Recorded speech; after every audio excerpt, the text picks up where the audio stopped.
Hello, I'm Garth Fagan. I'm going to be speaking to you about choreography. Almost 7 years ago now, I started this most incredible journey called Amazon.com. Actually, at that time, it wasn't even called Amazon.com.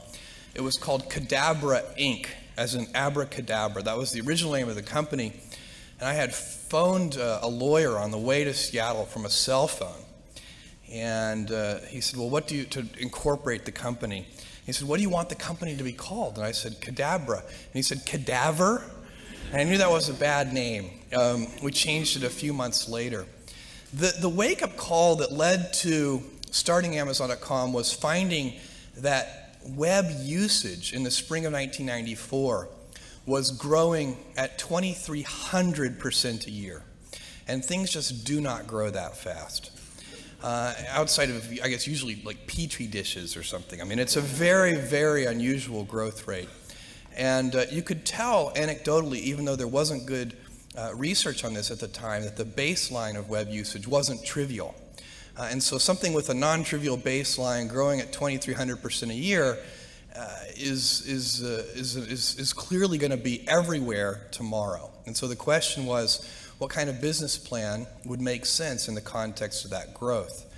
And I went through a whole bunch of different things, made a list of 20 different products, looking for the first best product to sell online. Came up with books for a bunch of reasons, but primarily because books are very unusual in one respect, and that is that there are more of them than there are products of any other category. So there are literally millions of different books in print at any given time. And computers are good at organizing such large selections of products, and you could build something online that literally couldn't be built any other way. You couldn't have a physical world bookstore or a paper catalog with millions of different books. And the primitive technology that was the web in 1994 clearly required that kind of characteristic for a business. It had to be something that could only be done in that way. So that's what led to books. When I decided to do this, I first talked to my wife, who is sitting here in the audience, and she had married a relatively stable, goofy, but still relatively stable person working at a Wall Street firm. I worked at a quantitative hedge fund, and this was a hard decision. And I was looking for the right framework in which to make that kind of important decision. And the right framework I found is a regret minimization framework.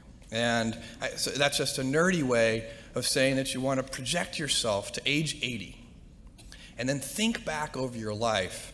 And if you're 80, what are you want to minimize the number of regrets you have throughout that period of time. I think this is something a lot of people do, maybe subconsciously. Very few people probably name it regret minimization framework because most people are healthier than that. But it was a very clear way for me to think about making that kind of life decision. And the way it helped was I thought, okay, if I go do this thing and participate in this thing called the internet that I genuinely believe is going to be a big deal, and if I fail, am I going to regret having tried and failed? And I knew the answer to that was no.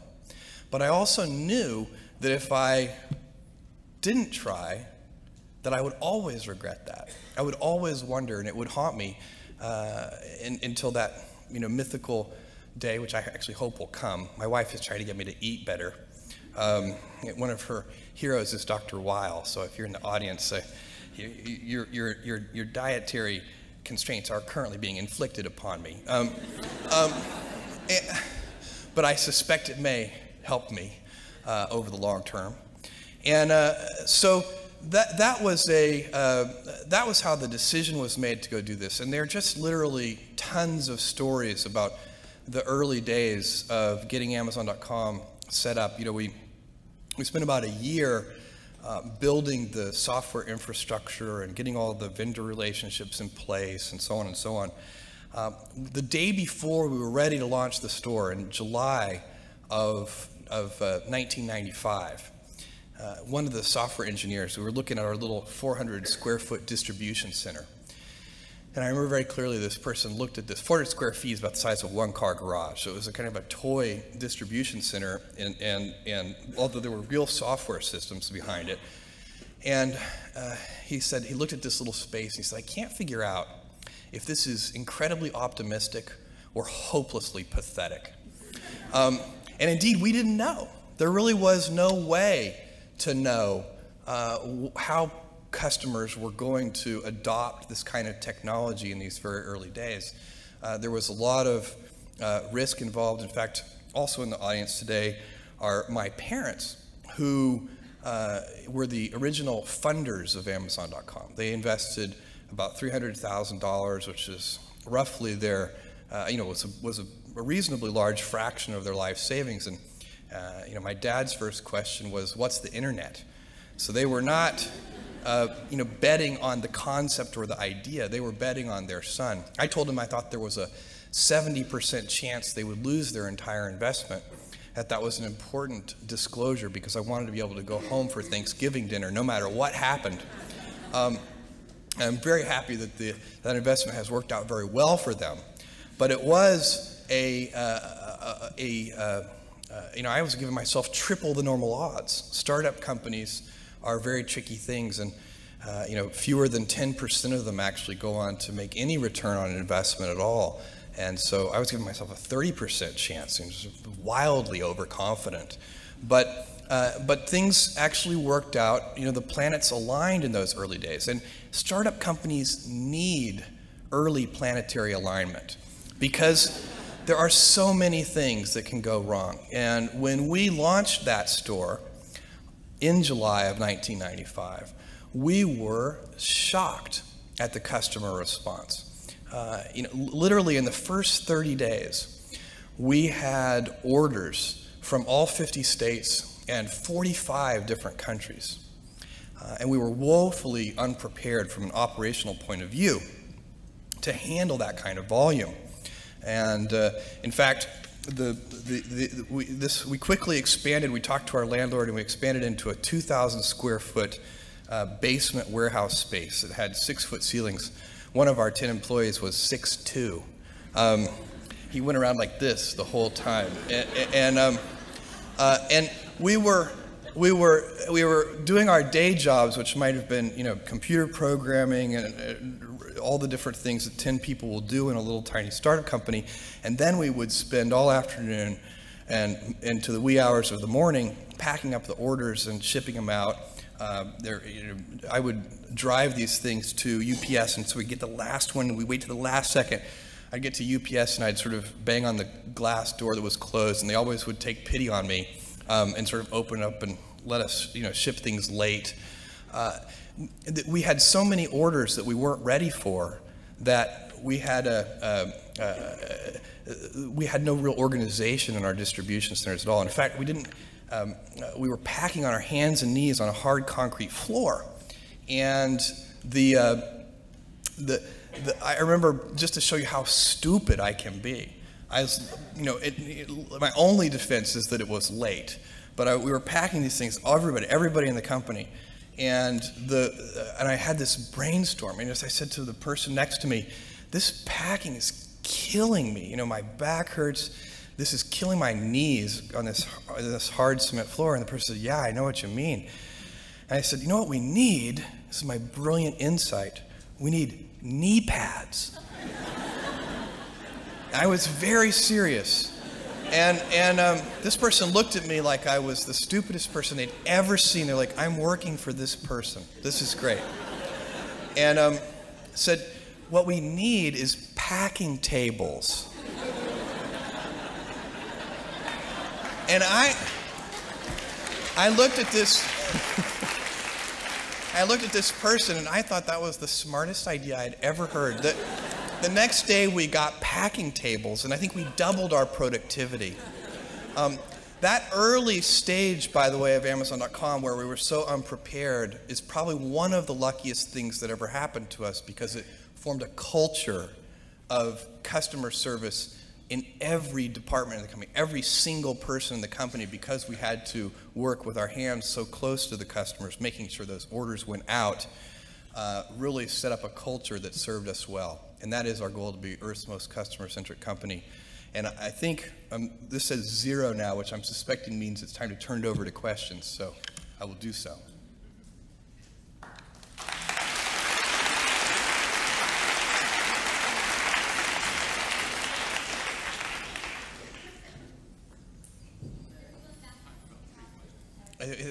So we have time for about 3 questions. On the balcony?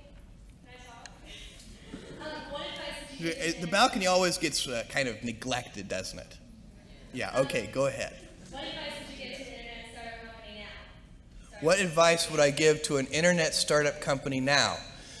My advice would be the same for any kind of entrepreneur, and that is make sure that you are focused on something you're passionate about. So if you look at the early internet companies, they were started and focused on doing something that they thought was very interesting long before the internet was fashionable in any way. We are currently an underdog once again. We've been in business for 6 years, and there was exactly 1 year where we were not the underdog, and that was 1999. I like the underdog years because it makes, I liked it when all the people we hired, their parents told them they were crazy. Like that was kind of the good era. Fortunately, it's back. In 1999, all the parents were like, giving their brothers and sisters high fives. My son is working at Amazon.com. So that's a very, you can't follow the fashion when you're trying to do a startup company, or I think really anything in life. But you have to, as an entrepreneur, if you're gonna build a company, pick something you think is interesting that has the intersection of genuinely creating real customer value, and then just stay right there and let the wave catch you.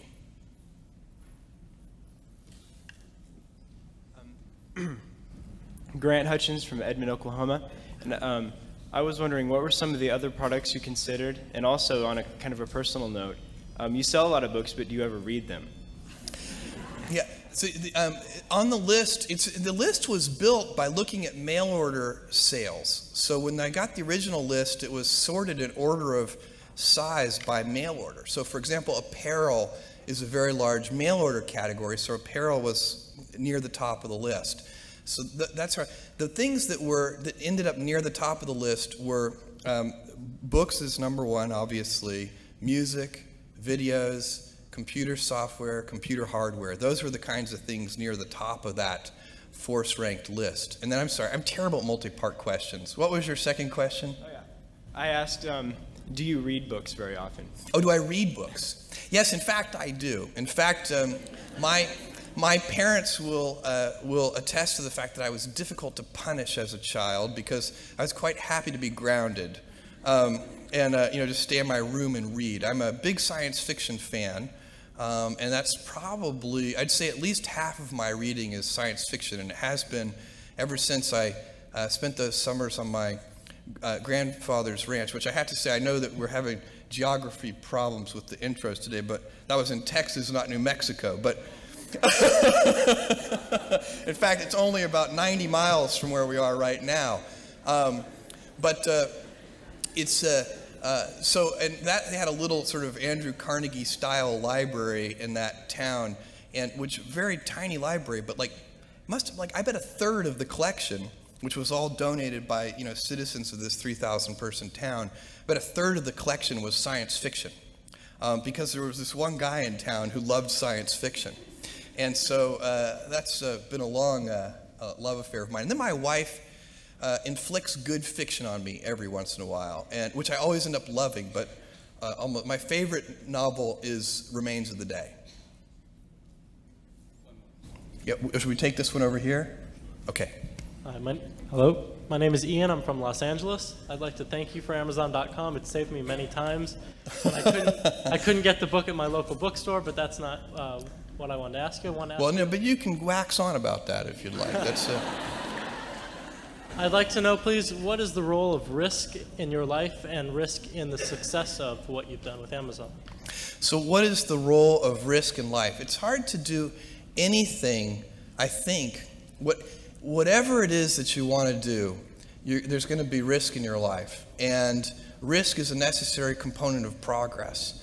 So, there are different kinds of people that want to do different kinds of things in their life. I like exploration, and in fact, I think that I'm a little stymied because I'd really like to be a physical explorer. I would have loved to have been, Sir Richard Francis Burton or something like that. How much fun would that be to go, search for the source of the Nile and have people throw spears at you and stuff. I mean, that just sounds great. Obviously involves a lot of risk.